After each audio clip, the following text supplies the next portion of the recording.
사용 가치는 어느 게 커요? 물이 크죠. 물이 없으면은 우리는 생존할 수가 없으니까. 근데 시장에서 거래되는 교환 가치는 어느 게 더 비싸요? 다이아몬드가 비싼 거예요. 다이아몬드가 비싼 이유가 뭐다? 희소하니까. 그러니까 효용만 있다고 가치가 발생하는 건 아니고 상대적 희소성에서 뒷받침이 돼야 된다는 논리예요. 그렇죠? 근데 이것도 아담 스미스가 효용이라는 게 주관적 효용 말고 객관적 효용이라는 것도 있는 건데 그거는 설명을 못했던 데 나왔던 얘기예요. 그래서 요거 두 가지가 있어야 돼. 근데 효용도 있고 상대적 희소성도 있는데 뭐가 없으면 유효소요라는 거는 특정한 상품을 구매하고자 하는 욕구는 뭐에 의해서 뒷받침이 돼야 돼요? 구매력. 그래서 지난번에 물어봤잖아요. 부동산 수요 있죠? 부동산 수요는 반드시 구매력을 필요로 해요? 필요로 하지 않아도 돼요? 반드시 필요로 한 거예요. 구매력을 갖추지 못한 수요는 시장 가격에 영향을 줄 수가 없는 거예요. 그렇죠? 자, 그래서 여기까지가 경제 논리라고 그러면 얘는 이전성인 거예요. 뭐의 이전? 권리 이전인 거예요. 그죠? 토지거래 허가구역으로 지정이 된 지역의 토지는 거래 제한이 있어요, 없어요? 권리가 이전에 제약이 걸리니까 적정한 가치가 형성되기가 어렵다는 거예요. 그래서 여기서 이걸 추가로 하나 더 낼 수 있다면 얘가 경제적 개념이라고 들어오면 틀리는 거예요. 이거는 법률적 개념인 거예요. 무슨 말인지 알겠죠? 왜? 기본적인 건 냈단 말이에요. 냈으니까 추가로 낼 수 있는 게 그거예요. 그러니까 그 정도 기억을 해주세요. 그 다음에 우리 교과서는 가치 형성 요인이 먼저 나와 있죠. 예.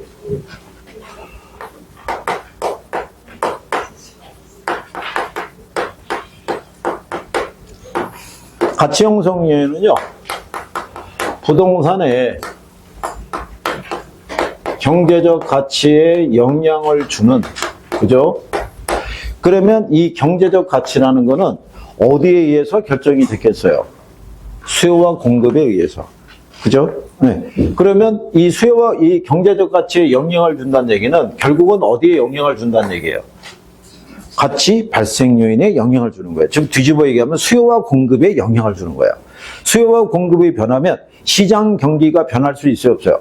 변할 수 있는 거예요. 그래서 거기에 영향을 주는 일반 요인,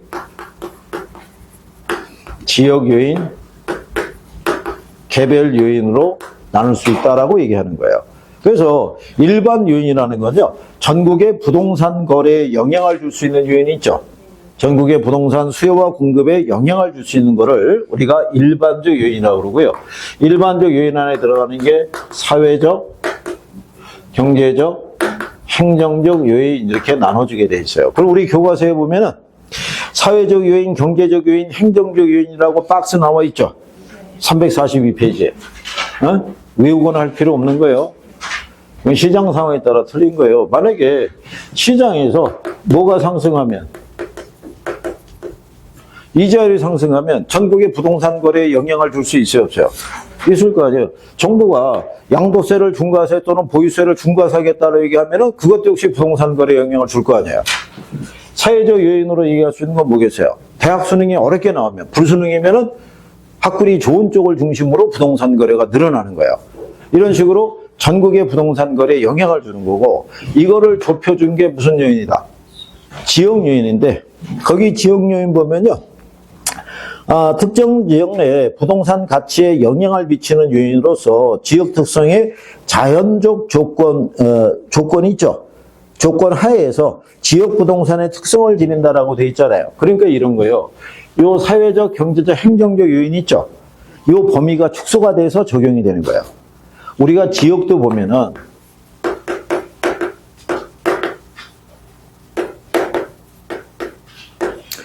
특정한 지역에서 거주하려고 그러면 사회적 지위와 소득 이런 것들이 비슷한 사람들끼리 모여서 거주할 수밖에 없어요. 그렇지 않으면은 그 지역에 입성을 하기가 쉽다 어렵다?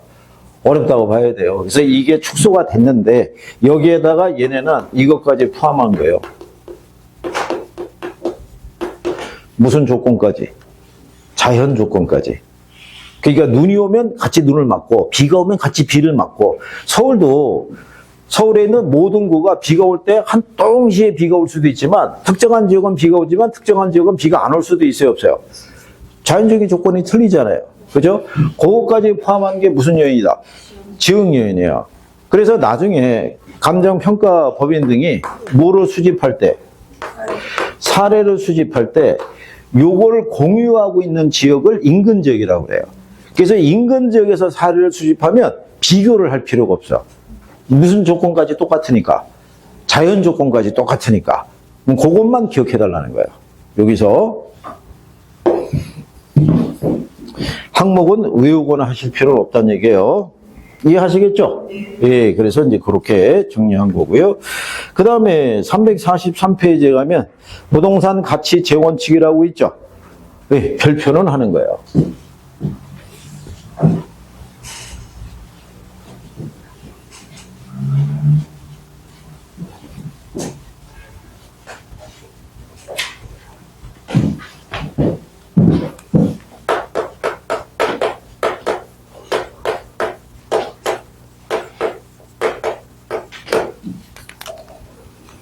이 가치 재원칙이라고 얘기하는 건요.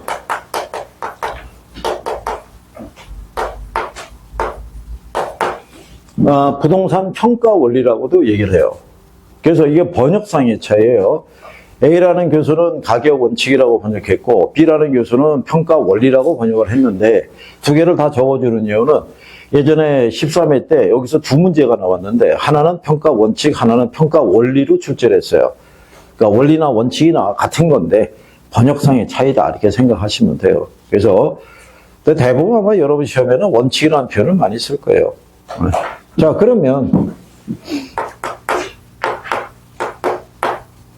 이 여러 가지의 원칙을 제시하는 것은 뭐냐면 시장에서 감정평가법인 등이 특정한 부동산의 가치를 왜 이렇게 결정을 했을까? 그거를 이 원리들을 들어서 설명을 하는 거예요. 그러니까 결론이 도출이 되고 난 다음에 역으로 그 과정을 설명해 주는 것이 여기 나와 있는 가격 재원칙이다라고 이렇게 생각하면 될 거예요. 그죠? 자, 지난번에 이렇게 얘기했어요. 이거를 우리가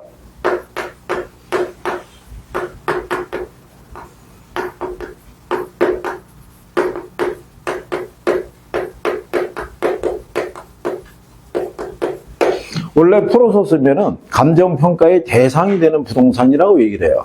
이거를 줄여서 뭐라고 그런다? 대상부동산이라고 해요. 매번 이렇게 쓰기가 이렇잖아요. 그죠? 그래서 법 조문에 가면 이하 대상부동산이라고 한다. 이렇게 명시가 되어 있어요. 그러니까 앞으로 제가 대상부동산이라는 거는 감정평가의 대상이 되는 부동산을 지칭하는 거예요. 그죠? 그죠? 오늘 조문 김총각. 네. 괜찮아? 무슨 말인지 알겠어? 네. 응? 다행이지 뭐. 그러면 우리 앞에 계신 분은 결혼하셨나요? 네. 결혼하셨어요? 네. 예. 어이, 제가 이상한 걸 물어본 것 같아가지고. 너무 오래전이라. 박한 양반이 그 얘기는 못 들을 거예요. 왜냐면 그 소리는 저기 안 들어가니까. 집에서 그냥 편안하게 얘기하셔도 돼요. 무슨 말인지 이해하시겠어요? 네. 이해가 안 되면 안 된다고 얘기하셔야 돼요. 처음 들어서 낯설고 용어가 생경하게 되면 얘기는 들어도 1시간 끝나면 또 다 사라지는 게 기본이니까, 듣고 반복이니까 나만 이해가 안 되나? 이런 생각은 하실 필요가 없어요. 여기서 제가 눈을 보면 다 비슷한 눈이 나타나고 있어요. 다 이해가 안 되는 건 비슷해요. 속 타는 것도 비슷하고. 그러니까 시간에 해결해 주는 거예요. 그죠? 원래 3월달부터 무차별적으로 물어본다고 그러지 않았나요? 살면부터 아니 두 사람은 열애죠. 본 지 얼마 안 됐는데 나온 지가 한 2달 정도 되면 이제 물어본다 이런 얘기죠. 그래서 원래 윤 총각이 타켓인데 저희가 안 나와가지고 지금 참 그렇다는 얘기죠. 자, 여기 대상 부동산이 있어요. 그러면 A라는 감정평가 법인이 이 물건에 대한 가치를 추계를 의뢰받아서 물건의 가치를 10억이라고 편정을 내렸어요. 10억이라고. 원래 이 가치의 판정은 점 추정이 있고 구간 추정이 있어요. 우리나라는 점 추정이라고 보시면 돼요. 금액이 하나. 미국 애들은 11억 5천에서 12억 2천 이 사이입니다. 이렇게 해준다고요. 구간 추정을. 왜냐하면 부동산의 가치는 100% 정확하게 평가하기가 어려워요. 그래서 걔네들은 구간 추정을 하는데 우리는 그냥 점 추정한다고 보시면 돼요. 그러면 물건의 가치를 우리가 판정할 때 부동산을 대상으로 일련의 행위를 할 때 행위 기준으로 우리가 하는 게 뭐라고 그랬어요? 행위 기준으로 삼는 거. 가치를 평가할 때도, 그죠? 부동산을 거래할 때도, 그죠? 부동산을 관리할 때도 항상 뭐가 기준이라고 그랬어요? 뭐가? 뭐가?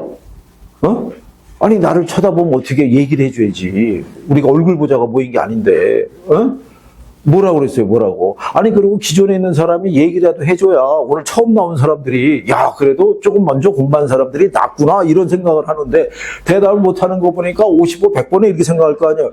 3월에 나온 걸 절대 후회하지 않을 거 아니에요. 뭔가 보여줘야 될 거 아니에요, 뭔가. 아니, 우리가 눈싸움하기에서 모인 것도 아니고, 지금, 애착이 기다리고 있잖아. 지금 김총각이 누가 대답해 줄까? 야, 신박하다, 진짜. 아니, 진도로 나가고 쉬는 시간이 가까웠는데, 이걸 기준으로 얘기하는 거, 이거. 자, 부동산을 대상으로 행위를 할 때는 얘가 기준인 거예요, 얘가. 이 상태를 기준으로 가치를 평가해야 되고 관리도 이 상태로 개발을 해야 되는 거예요. 그래야지만 우리에게 주어진 자원 등을 낭비하지 않고 합리적인 가격 수준에서 거래가 성사대로 해야 될 거 아니에요. 그죠? 그래서 감정평가 법인은 이 부동산의 무슨 상태를 기준으로 최이호 이용 상태를 기준으로 평가하는 게 원칙이에요. 원칙. 그죠? 그런데 얘가 최이호 이용 상태로 인 상태를 가정해서 10억이라고 평가했을 때 얘가 최이호 이용 상태인지 아닌지를 확인하기 위해서 우리가 사전에 점검을 해야 될 게 있어요. 이 최이호 이용이라는 건 개별 부동산 있죠. 자, 참고로 주거지역이에요. 그러면 여기 A, B, C, D 4개 부동산이 있어요. A의 용도가 뭐겠어요? 여기가 만약에 단독 주택으로 되어 있는 주거지역이에요. 그럼 A가 뭐겠어요? B는? C는? D는? 이게 여기가 평균적으로 단독 주거지역이지만 얘하고 얘는 단독주택이지만 얘는 편의점이 있을 수도 있고 얘는 헤어샵이 있을 수도 있고 얘는 노래방이 있을 수도 있는 거예요. 근생 알죠? 네. 그런 식으로 요거는 개별 부동산마다 갖고 있는 최이호 이용이라는 거예요. 근데 개별 부동산의 최이호 이용은 이 둘러싸고 있는 환경이 변하면 개별 부동산의 최이호 이용 상태도 달라질 수 있어요, 없어요? 그러니까는 평가 법인 등은 얘가 최이호 이용 상태를 기준으로 평가했을 때 먼저 이거를 판단하는 거예요. 이 지역의 미래에 대한 변화에 따라서 부동산의 개별 부동산의 최이호 이용 상태가 어떻게 달라졌는지까지도 감안해서 이렇게 평가했다는 거예요. 그래서 전제가 되는 원칙이 변동과 무슨 원칙? 예측의 원칙. 그럼 제목에서 얘기하잖아요. 부동산을 둘러싸고 있는 수요와 우리 아까 가치 형성 요인이라고 배웠죠. 일반 요인 이런 요인들은 계속 변할 수 있어요, 없어요? 계속 변할 거 아니에요. 그럼 부동산의 가치도 계속 변할 거 아니에요. 그러니까 그것까지 감안해서 이 물건의 상태를 평가했다는 거예요. 무슨 말 이해하시겠어요? 그 다음에 얘가 최이호 이용 상태인지 아닌지 내부 측면과 외부 측면에서의 판단도 이루어졌다는 거예요. 그죠? 여러분들이 보시게 되면 방 2개, 화장실 4개 있으면 정상이라고 할 수 있어요, 없어요? 비정상이잖아요. 밸런스가 안 잡혀 있잖아요. 그러면 우리가 통상 얘기하는 게 방 3개, 화장실이 몇 개? 2개. 그러면 내부적인 밸런스가 잡혀 있는지를 살펴봤다는 얘기예요. 그래서 최근에 지어진 부동산과 마찬가지로 내부적인 밸런스가 잡혀 있으니까 특별하게 감가에 대한 대상은 아니었다. 근데 만약에 이게 잘못됐다 그러면 그만큼의 정상화시킬 때 필요한 비용이 발생했을 거 아니에요. 그것까지 감안해서 평가했다 이런 얘기예요. 그 다음에 외부적인 측면에서는 이 물건의 규모나 이런 것들이 주변 환경과 어울리고 있는 상태인지를 살펴보는 거예요.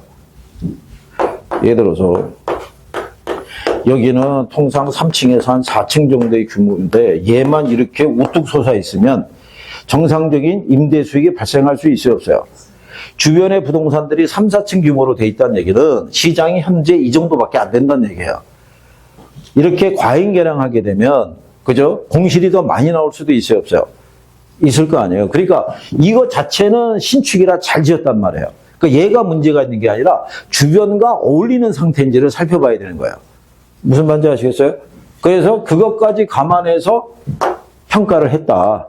그래서 이 원칙을 들어서 얘가 왜 이걸로 결정이 됐는지를 이 원칙 등을 들어서 설명을 해주는 거예요. 그러면 여기서는 중요한 게, 그래서 여러분들이 자 345페이지에 가면 거기 344페이지에 가치 재원칙의 핵심 옆에 가면은 박스로 뭐 정리되어 있고 그림도 있고 이런 거 있죠? 네, 다 참고해도 돼요. 네? 그래서 최유효 이용의 원칙이 나오고, 자 우리 346페이지에 가보세요.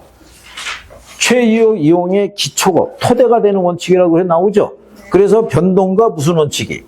예측의 원칙이. 그죠? 그래서 변동의 원칙을 가게 되면 거기 3번 있죠. 지문 3번. 거기 하면 화살표로 기준 시점의 확정과 시점 수정이 근거가 된다라고 돼 있잖아요. 얘는 그게 포인트예요. 그것만 갖고도 시험에 낸 적이 있어요. 기준 시점. 기준 시점이 아까 뭐라고 그랬어요? 기준점이라는 게. 응? 기준점이라는 게. 아, 표정이 쉬었다 합시다. 이런 표정이네. 그래, 그럼 쉬었다가 여기서부터 해보자, 여기서부터. 집중이 안 되는데. 자, 쉬었다 보러